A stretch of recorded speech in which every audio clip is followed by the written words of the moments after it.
नमस्कार मित्रों, मैं सूर्य सिंह चौहान आपके अपने चैनल सूर्यवंशम ज्ञान सागर में आपका स्वागत करता हूं, अभिनंदन करता हूं। और आइए देखते हैं करंट अफेयर्स। देखिए, बेटी बचाओ बेटी बचाओ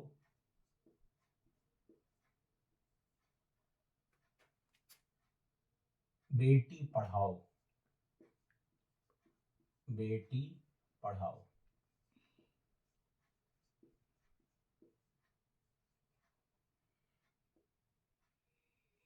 बेटी बचाओ बेटी पढ़ाओ अभियान का नाम का नाम बदलकर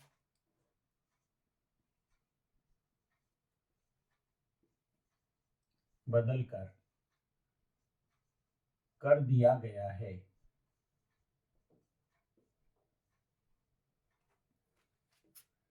कर दिया गया है। बदलाव, BADLAV, बदलाव। अगर आपसे परीक्षा भवन में पूछ लिया जाए कि बेटी बचाओ बेटी पढ़ाओ अभियान का नया नाम क्या हो गया है, तो वो हो गया है मित्रों बदलाव। अब बदलाव का पूर्ण रूप क्या है? बेटी आपकी बेटी आपकी धन लक्ष्मी। बेटी आपकी धन लक्ष्मी लक्ष्मी और विजय लक्ष्मी। विजय लक्ष्मी विजय लक्ष्मी। तो देखिए मित्रों, ये परिवर्तन किया गया है। बेटी बचाओ बेटी पढ़ाओ अभियान का नाम बदलकर कर दिया गया है बदलाव। बेटी आपकी धन लक्ष्मी और विजय लक्ष्मी।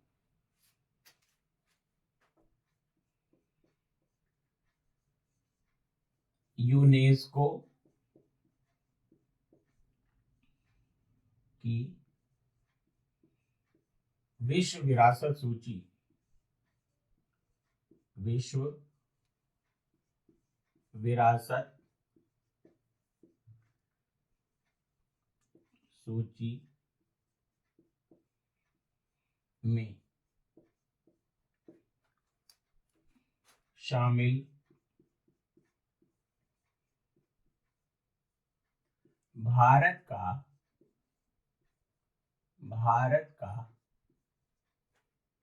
41वां स्थल। भारत का 41वां स्थल। तो यह है मित्रों शांति निकेतन। शांति निकेतन ये रविन्द्रनाथ टैगोर जी से जुड़ा हुआ है। और किस राज्य में पड़ता है? तो ये है आपका पश्चिम बंगाल में। पश्चिम बंगाल में। तो एक बार फिर से देखिए, बेटी बचाओ बेटी पढ़ाओ अभियान का नाम बदलकर कर दिया गया है बदलाव। बेटी आपकी धन लक्ष्मी और विजय लक्ष्मी, ये इसका पूर्ण रूप है।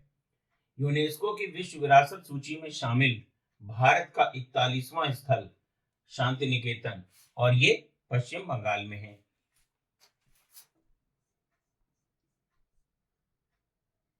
देखिए, मृत्यु से संबंधित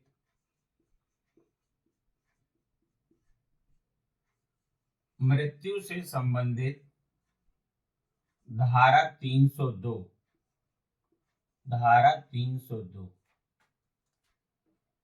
अब धारा 101 के नाम से जानी जाएगी। धारा 101 के नाम से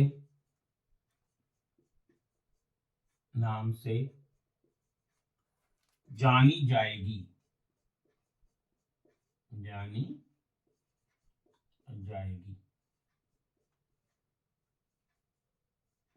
देखिए दिसंबर 2023 में बिल ला करके बहुत से बदलाव किए गए हैं, तो जिनमें मृत्यु से संबंधित धारा 302, अगर कोई व्यक्ति मर्डर कर देता था तो उसके ऊपर 302 की धारा लगा दी जाती थी। अब ये धारा जानी जाएगी मित्रों 101 के नाम से। तो बेटी बचाओ बेटी पढ़ाओ अभियान का नाम बदलकर कर दिया गया बदलाव। पूर्ण रूप इसका क्या है? बेटी आपकी धन लक्ष्मी और विजय लक्ष्मी। यूनेस्को की विश्व विरासत सूची में शामिल भारत का 41वां स्थल कौन सा हो गया है? तो शांति निकेतन पश्चिम बंगाल। देखिए शांति निकेतन पश्चिम बंगाल में है, रविन्द्रनाथ टैगोर से संबंधित है। और 1919 में शांति निकेतन में चित्रकला विभाग या दृश्यकला विभाग की स्थापना की गई। 1921 में इसे विश्व भारती विश्वविद्यालय का दर्जा प्रदान किया गया। और अब क्या हुआ है? यूनेस्को की विश्व विरासत सूची में शामिल हो गया है और ये 41वां स्थल है भारत का, शांति निकेतन। मृत्यु से संबंधित धारा 302 अब किस नाम से जानी जाएगी? 101 के नाम से जानी जाएगी।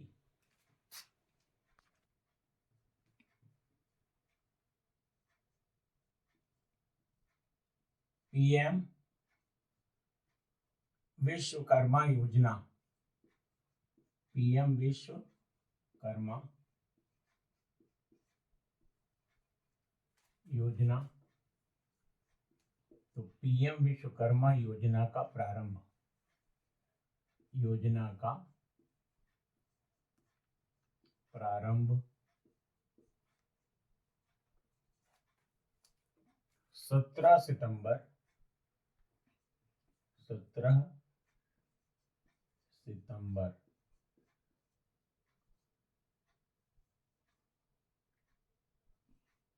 2023। तो प्रधानमंत्री विश्वकर्मा योजना या पीएम विश्वकर्मा योजना का प्रारंभ 17 सितंबर 2023 को प्रधानमंत्री श्री नरेंद्र मोदी के जन्म दिवस पर यह प्रारंभ की गई। इसमें बढ़ई, लोहार, प्रजापति जितने भी लोग हैं, जितने भी कारीगर हैं, उनके लिए ये योजना है और केंद्र सरकार की बहुत ही अच्छी योजना है ये।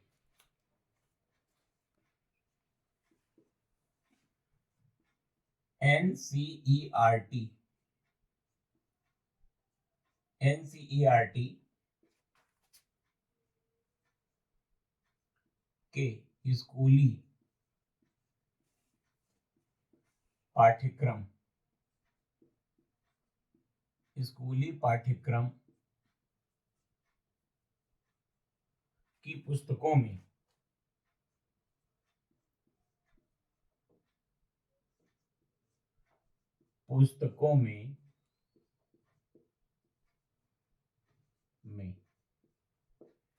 इंडिया के स्थान पर, इंडिया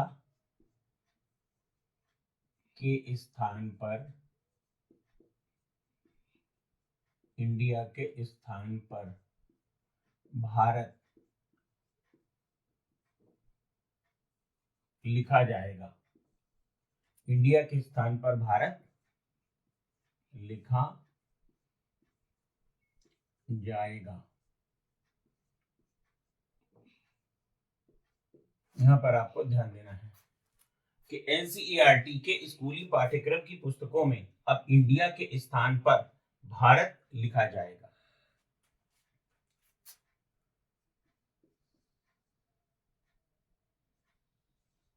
सोलहवें वित्त आयोग के अध्यक्ष, 16वें वित्त आयोग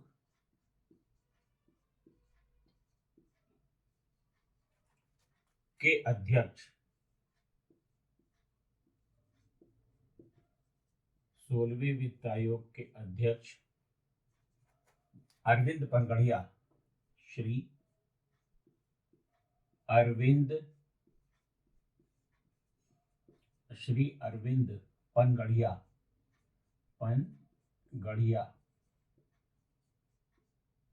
श्री अरविंद पनगड़िया। तो 16वें वित्त आयोग के अध्यक्ष कौन? श्री अरविंद पनगड़िया साहब।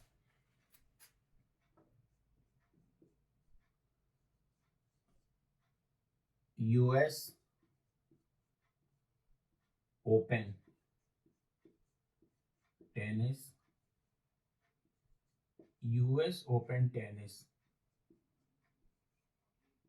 2023 में पुरुष एकल विजेता, पुरुष एकल विजेता, तो ये आपके हैं नोवाक जोकोविच, नोवाक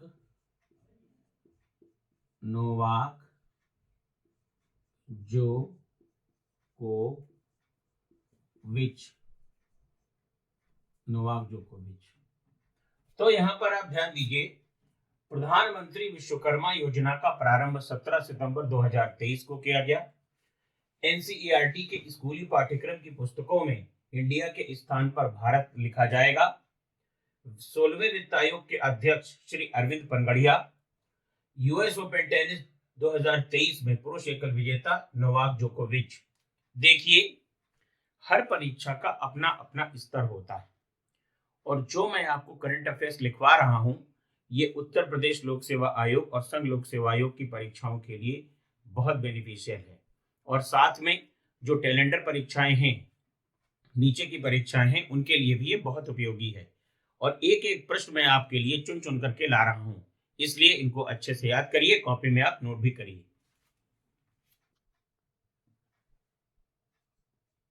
भारत के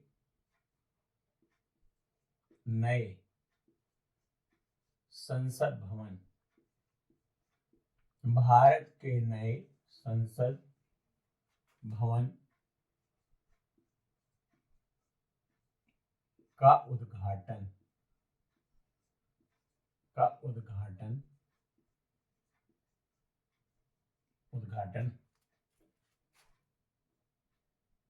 28 मई 2023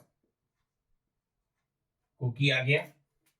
तो भारत के नए संसद भवन का उद्घाटन किया गया 28 मई 2023 को।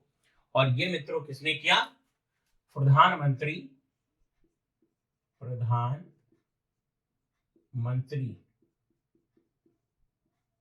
श्री नरेंद्र मोदी ने, श्री नरेंद्र मोदी ने, मोदी जी ने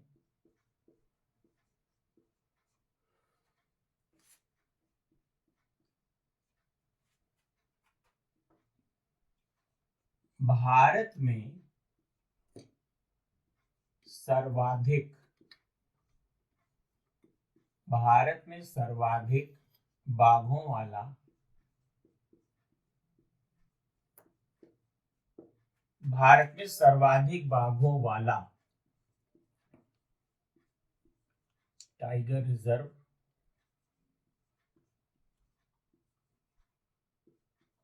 रिजर्व है Jim Corbett national park. Jim Corbett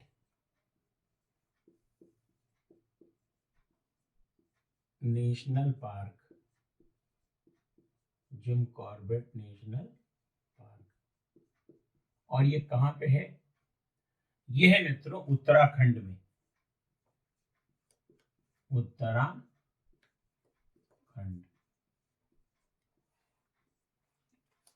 तो भारत में सर्वाधिक बाघों वाला टाइगर रिजर्व कौन सा है? तो Jim Corbett national park Uttarakhand में है।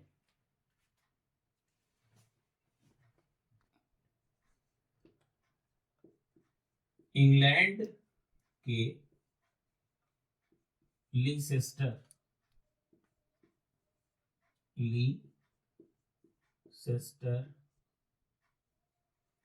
क्रिकेट ग्राउंड का नाम, लीसेस्टर क्रिकेट ग्राउंड का नाम कर दिया गया है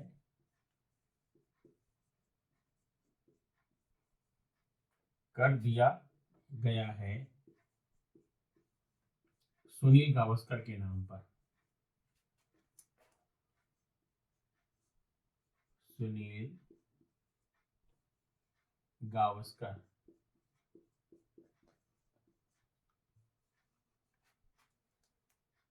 के नाम पर।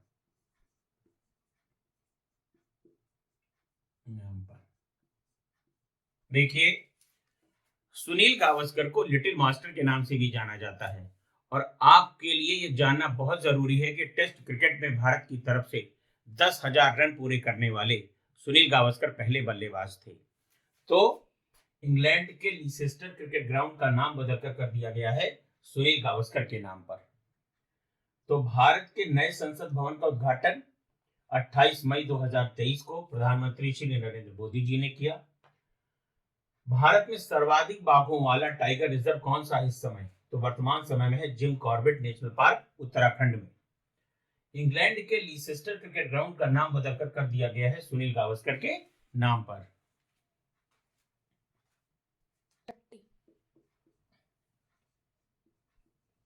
भारतीय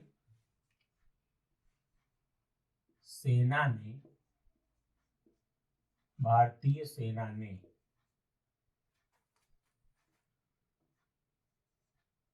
BSNL BTS स्थापित किया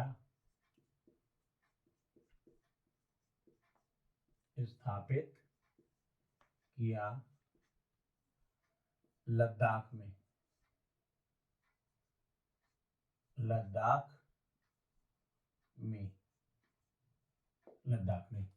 तो भारतीय सेना ने BSNL BTS स्थापित कहां पे किया है?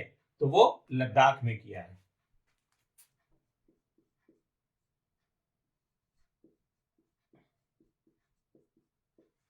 ऑस्ट्रेलियन ओपन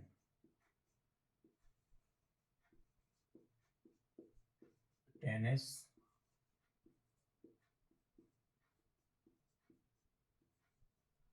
टू 2023 का पुरुष एकल विजेता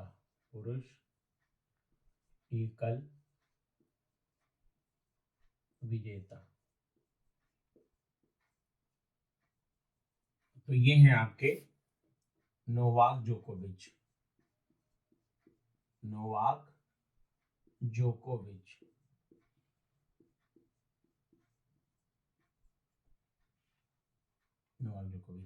देखिए, नोवाक जोकोविच ने ऑस्ट्रेलियन ओपन टेनिस का पुरुष एकल भी जीता, फ्रेंच ओपन का भी पुरुष एकल जीता, लेकिन विंबलडन में ये उप विजेता रहे, हार गए थे, सेकंड पोजीशन थी इनकी। और यूएस ओपन टेनिस यानी अमेरिकन ओपन टेनिस में ये फिर जीते। तो 2023 के कैलेंडर वर्ष में इन्होंने 4 में से 3 ग्रैंड स्लैम जीते थे।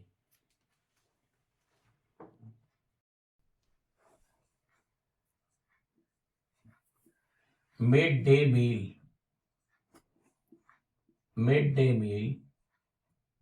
का नाम बदलकर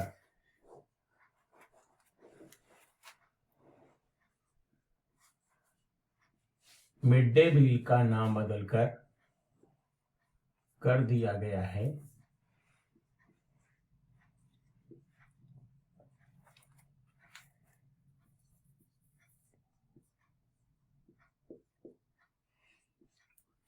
प्रधानमंत्री पोषण योजना।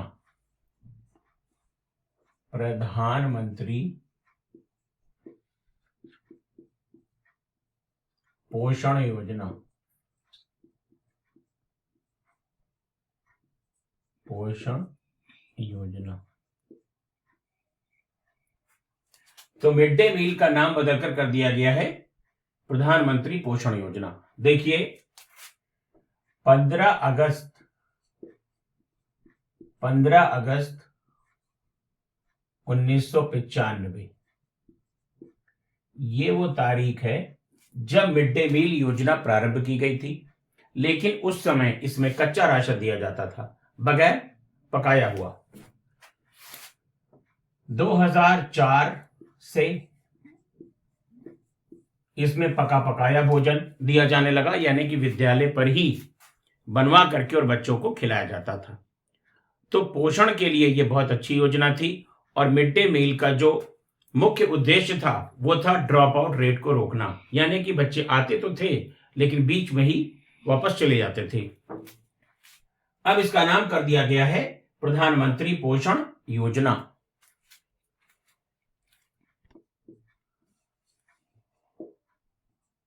अंडमान निकोबार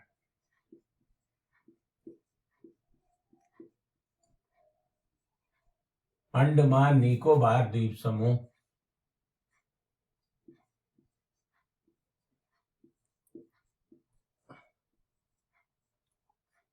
में स्थित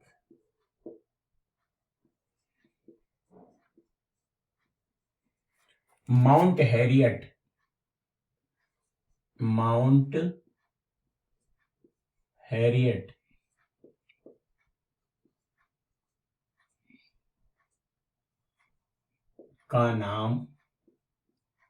का नाम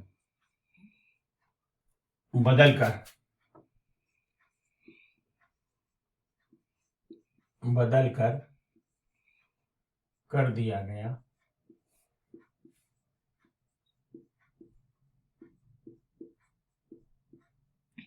माउंट मणिपुर।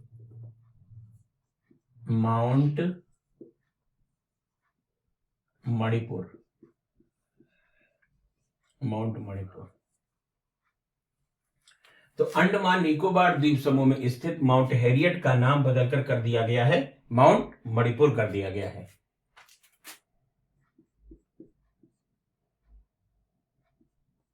कुकी जनजाति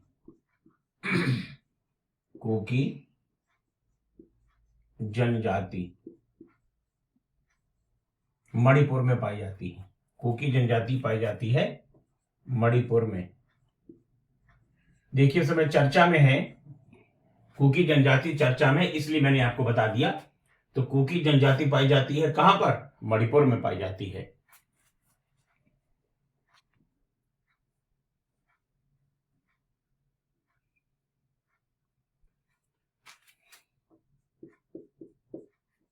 आयुष्मान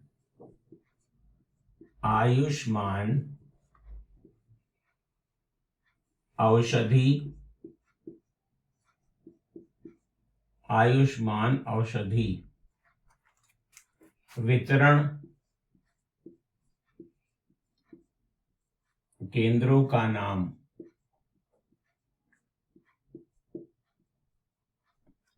आयुष्मान औषधि वितरण केंद्रों का नाम अब हो गया है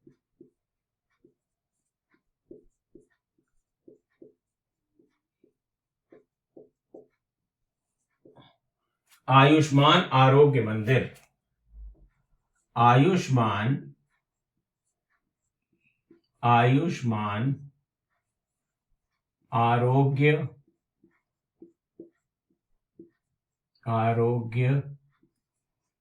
मंदिर। तो आयुष्मान औषधि वितरण केंद्रों का नाम अब कर दिया गया है आयुष्मान आरोग्य मंदिर।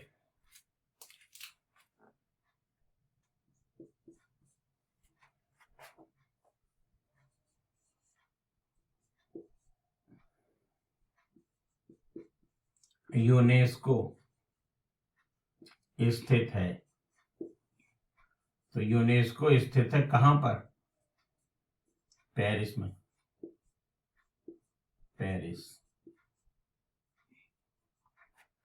तो यूनेस्को स्थित है कहां पर? पेरिस में। और पेरिस तो आपको पता ही है फ्रांस में है। अच्छा, क्या आप जानते हैं कि पेरिस किस नदी के किनारे है? तो पेरिस सीन नदी के किनारे है और यहां पर यूनेस्को का मुख्यालय है। और यहां पर एक बहुत फेमस पेंटर हैं जॉन मीरो। इन्होंने the wall of the moon, the wall of the सन बनाया था यूनेस्को की दीवार पर। तो एक बार फिर से देखिए, अंडमान निकोबार द्वीप समूह में स्थित माउंट हैरियट का नाम बदलकर कर दिया गया था माउंट मणिपुर। कुकी जनजाति पाई जाती है मणिपुर में। आयुष्मान औषधि वितरण केंद्रों का नाम अब कर दिया गया है आयुष्मान आरोग्य मंदिर। और यूनेस्को स्थित है कहां पर? पेरिस, फ्रांस में।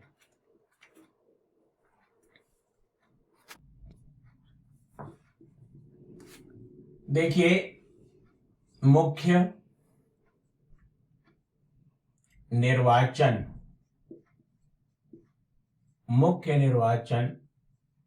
आयुक्त व अन्य निर्वाचन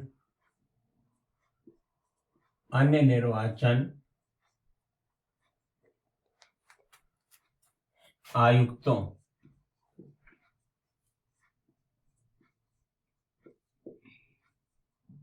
की नियुक्ति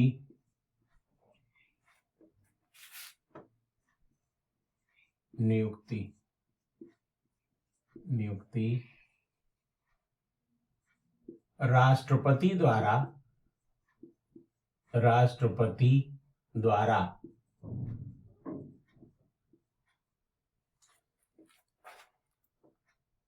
चयन समिति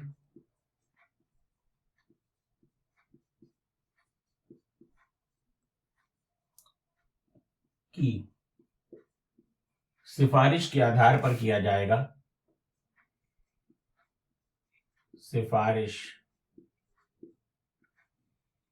के आधार पर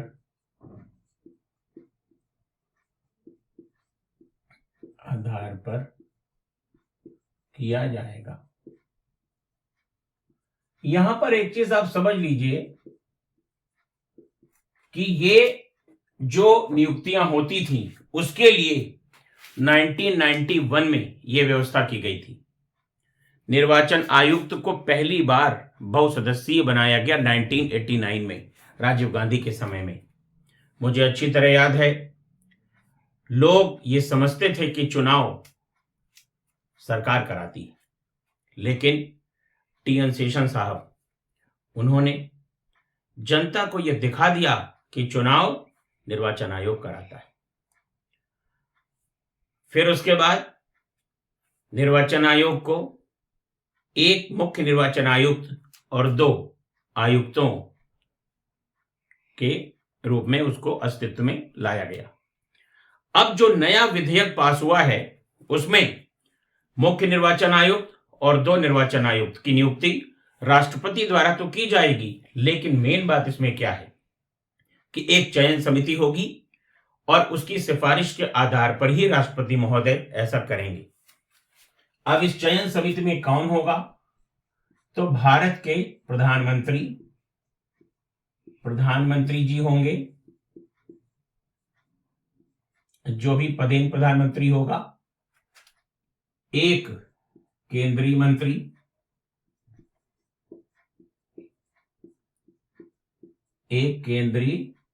मंत्री और लोकसभा में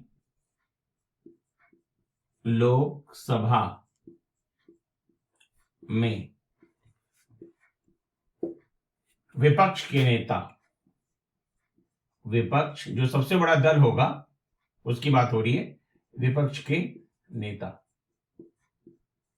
तो यहां पर आपको समझ में आ गया होगा कि चयन समिति में कौन कौन होगा। प्रधानमंत्री जी होंगे, एक केंद्रीय मंत्री होंगे और लोकसभा में विपक्ष के नेता होंगे। देखिए, निर्वाचन आयोग का गठन संविधान के अनुच्छेद 324 के तहत किया जाता है, भारत का निर्वाचन आयोग। और इसका जो मुख्य निर्वाचन आयुक्त हैं उनकी जो पदावधि है या तो 6 वर्ष होगी या उनका कार्यकाल 65 वर्ष तक होगा। ऐसी स्थिति में भारत के निर्वाचन आयुक्त और मुख्य निर्वाचन आयुक्त की जिम्मेदारी इतनी अधिक है कि देश में पूरे वर्ष कहीं ना कहीं चुनाव होता ही रहता है। अब एक और प्रक्रिया चल रही है कि एक देश और एक चुनाव, उसके जो समिति के अध्यक्ष हैं वो हैं हमारे पूर्व राष्ट्रपति श्री रामनाथ कोविंद जी।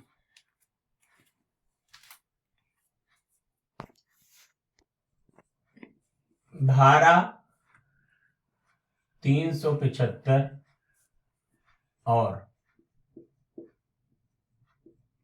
धारा 376 अब धारा 63 और 69 के रूप में जानी जाएगी,